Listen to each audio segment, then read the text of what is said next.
कुछ दरवाजे बंद रखने के लिए ही होते हैं और कुछ आवाजें हमें वहां बुलाती हैं जहां हमें कभी नहीं जाना चाहिए। राजस्थान का एक छोटा सा गांव, शाम का समय, एक पुराना मिट्टी का घर, आंगन में तुलसी का पौधा, चूल्हे से उठता धुआं और रोटी की खुशबू। उसी घर में रमेश 27 साल का शहर से लौटा है, थका हुआ, पर घर आकर थोड़ा सुकून में उसकी दादी सावित्री देवी चुपचाप रोटी बेल रही हैं। रमेश भूख से कहता है, दादी क्या बना रही हो? दादी मुस्कुराकर कहती हैं, बाजरे की रोटी और लहसुन की चटनी, पर पहले हाथ धो और वो मोबाइल रख दे। रमेश हंस देता है, दादी आजकल सब मोबाइल पर ही रहते हैं। दादी धीरे से जवाब देती हैं, हाँ, और आजकल नींद भी किसी को नहीं आती। इतने में बाहर से कुत्तों के रोने की आवाज आती है और दादी का हाथ रुक जाता है। वो अचानक कहती हैं, रमेश आज रात खेत की तरफ मत जाना। रमेश पूछता है, क्यों दादी? पर दादी बस इतना कहती हैं, कह दिया ना, मत जाना। रात धीरे धीरे गहराने लगती है, चांद बादलों में छुप जाता है, सन्नाटा पूरे गांव को घेर लेता है। रात के 11 बजे रमेश अपने कमरे में लेटा है, नींद नहीं आ रही। वो अपने दोस्त मनोहर को कॉल करता है और पूछता है,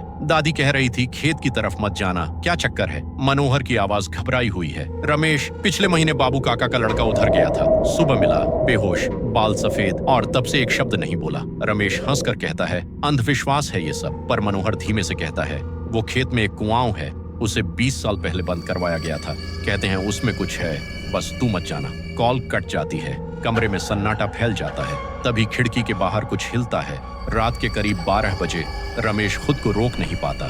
वो टॉर्च लेकर घर से निकल पड़ता है, उसे खुद नहीं पता क्यों, जैसे कोई उसे खींच रहा हो। कदम अपने आप खेत की तरफ बढ़ते जाते हैं। खेत के बीचों बीच वो पुराना कुआं खड़ा है, पत्थरों से ढका हुआ, खाई से भरा हुआ, और उसके आसपास एक अजीब सा सन्नाटा। हवा रुक जाती है, पत्ते हिलना बंद हो जाते हैं, जैसे पूरी दुनिया ने सांस रोक ली हो। और तभी कुएं के नीचे से एक आवाज आती है, रमेश बेटा। रमेश जम जाता है, उसका दिल जोर से धड़कने लगता है। वो कांपती आवाज में कहता है, माँ, क्योंकि वो आवाज उसकी माँ की है जो 5 साल पहले मर चुकी है। आवाज फिर आती है, पत्थर हटा बेटा, बहुत ठंड है यहाँ। रमेश का हाथ धीरे धीरे पत्थर की तरफ बढ़ता है, उसकी उंगलियां काई को छूती हैं, वो जैसे अपने होश में नहीं है। तभी पीछे से एक तेज आवाज गूंजती है, रमेश हाथ हटा। रमेश पलट कर देखता है, दादी खड़ी हैं, हाथ में जलता हुआ दिया, चेहरे पर डर नहीं, सिर्फ सख्ती। रमेश रोते हुए कहता है, दादी माँ है अंदर। दादी शांत आवाज में कहती हैं, तेरी माँ वहां नहीं है, तेरी माँ ऊपर है, जो कुएं में है वो उसकी आवाज चुरा रहा है। धीरे धीरे कुएं से आने वाली आवाज बदलने लगती है।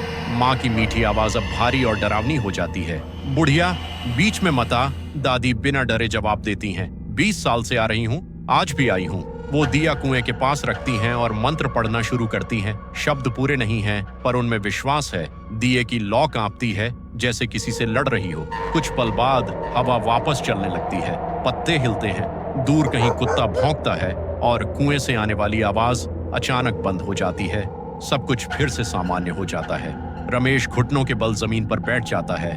वो रोने लगता है, जोर जोर से, जैसे 5 साल का दर्द एक ही रात में बाहर आ गया हो। दादी उसके सिर पर हाथ फेरती हैं और कहती हैं, ये शोक का भूत था तेरे अंदर भी, और उस कुएं में भी। तू माँ को भूल नहीं पाया और उसी दर्द को उसने पकड़ लिया। सुबह होती है, आंगन में हल्की धूप उतरती है, चिड़ियां चहचहाने लगती हैं। रमेश तुलसी के पास बैठा है, दादी चाय लेकर आती हैं। अब दोनों के बीच की चुप्पी डर की नहीं, सुकून की है। रमेश धीरे से पूछता है, दादी माँ याद आए तो क्या करूं? दादी मुस्कुराकर कहती हैं, जब याद आए बात कर उससे। वो सुनती है, पर उसे अंधेरे में मत ढूंढ, अपने हमेशा रोशनी में होते हैं। रमेश की आंखें भर आती हैं, वो आसमान की तरफ देखता है और धीरे से कहता है, माँ माफ कर देना। सूरज उगता है और पूरे आंगन में रोशनी भर जाती है, और तभी समझ आता है, डर बाहर नहीं था, डर उस दर्द में था जिसे उसने कभी जाने ही नहीं दिया। और याद रखना, कुछ दरवाजे सच में बंद रखने के लिए ही होते हैं।